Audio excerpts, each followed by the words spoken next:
So the league season now for all non-league clubs has finished.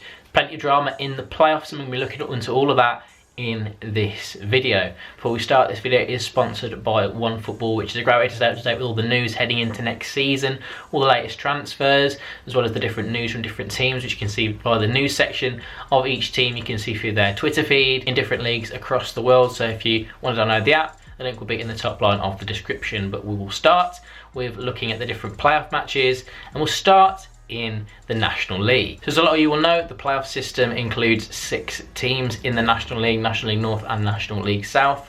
In the National League, there were the quarter-final matches taking place between Fylde and Harrogate and Wrexham and Eastleigh. Now Fylde, they were victorious over Harrogate, and Eastleigh scored a dramatic late extra time winner.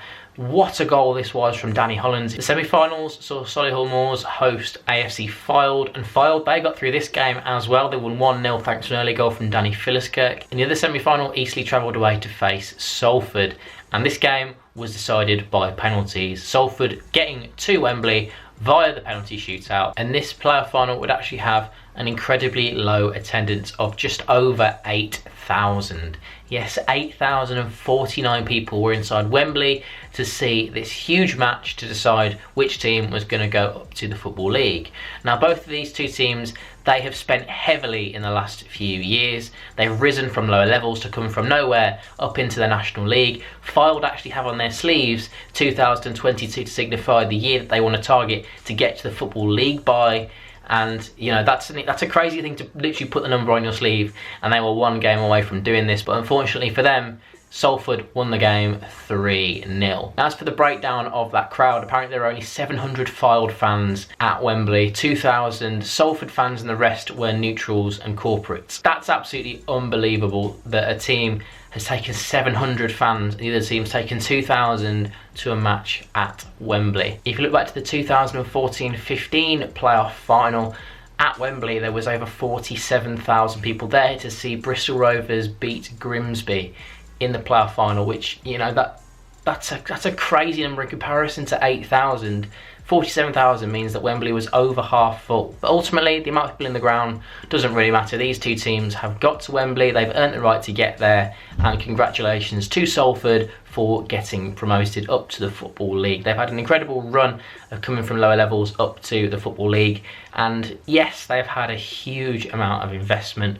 They've got players on as much as £4,000 a week, which is absolutely crazy money for non-league levels, but regardless, they have made it to the Football League, and we'll see where they go from here. And Fylde aren't actually finished with Wembley yet. They have an FA Trophy final at the upcoming weekend at Wembley as well, so they're actually at Wembley twice in a week. Maybe this explains why there were so few people at Wembley for the playoff final. Maybe they're going to be more going to the FA Trophy final, but regardless, the FA Trophy final is not as big of a game as the potential to get promoted up to the Football League. But then again, the tickets for the FA Trophy final were available for a long time. If I'd have known for a long time that they were going to be in that final, whereas the playoff final, that was only decided just a few days before. Now down into the National League North, and the quarter-finals saw Altrincham coming from 2-0 down to win against Blythe Spartans. Great character shown there. Windercombe via penalties, but from being 2-0 down to bring it back to 2-2 and take it to penalties and win that shootout is a great achievement. In the quarter-final, Spennymoor faced Bradford Park Avenue,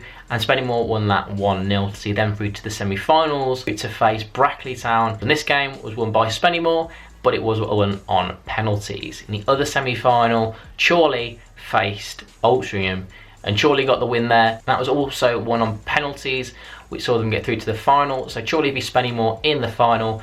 That, after 90 minutes, was 0-0, and then after 120 minutes, it was 1-1. So it was to penalties again. Spennymoor, in every single round of the playoffs that they played in, the game went to penalties. They won the first two, but unfortunately they didn't win this one. Chorley won it, and Chorley are up to the National League. Congratulations to them. Now it's the National League South, due to Concord Rangers being disqualified from the playoffs. There's links to that up in the cards just up there. And yeah, that meant that there was a team given a bye to the semi-finals. That team was Chelmsford, because they finished in 4th place. And this meant there was only one quarter-final match taking place.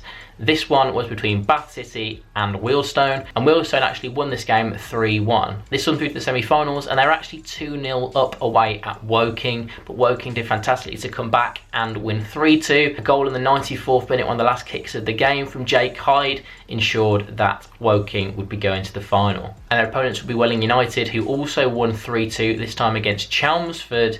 And similarly to the Woking game, the winning goal came right deep into stoppage time. Brendan Kiernan with a 96th minute penalty to see them through to the final. So the final, Woking versus Welling. And Woking win it 1-0. A 42nd minute goal from Armani Little was enough to see them bounce back up to the National League after just one season in the National League South. Now looking down to the 7th tier, and there are 4 leagues at the 7th tier level. However, through the playoffs, there are only 2 total promotion spots, which is created the Super Playoffs. I've done a video on this, I'll put that in the top corner. Basically, you have the normal structure of a semi-final and a final.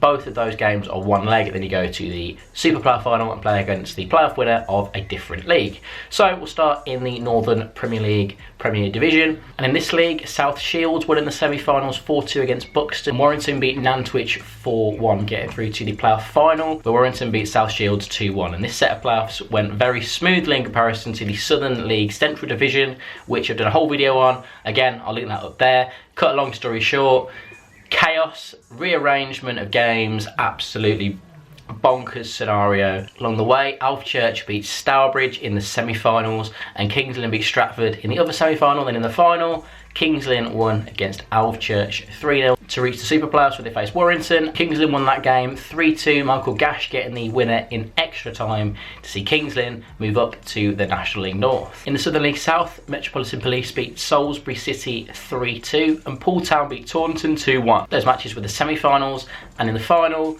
Metropolitan Police won 1-0 against Poole. And in the semi-finals of the Bosset League Premier, Tonbridge Angels won 2-1 against Haringey Borough, and Merstham beat Carshalton 2-1. Final saw Tonbridge beat Merstham 2-0, so then Tonbridge would face Metropolitan Police in that Super Playoff, and Tonbridge Angels would end up winning that game 3-2, so congratulations to them. They're promoted to the National League South. Looking at an overall view of the promoted teams this season in the 5th, 6th and 7th tiers, get promoted to the Football League are Leyton Orient and Salford City, and they get promoted from the National League North and National League South up to the National League are Stockport County, Chorley, Torquay United and Woking. Then from the 7th tier, teams going up into the 6th tier are alongside the 4 league winners, which are Dorking Wanderers, Weymouth, Farsley Celtic and Kettering Town are the 2 Super Playoff winners, Tonbridge Angels and Kings Lynn Town. So congratulations to all those teams getting promoted this season.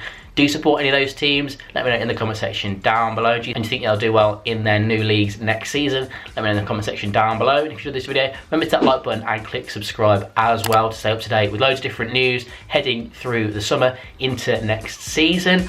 And yeah, I hope to see you in the next video. And thanks for watching.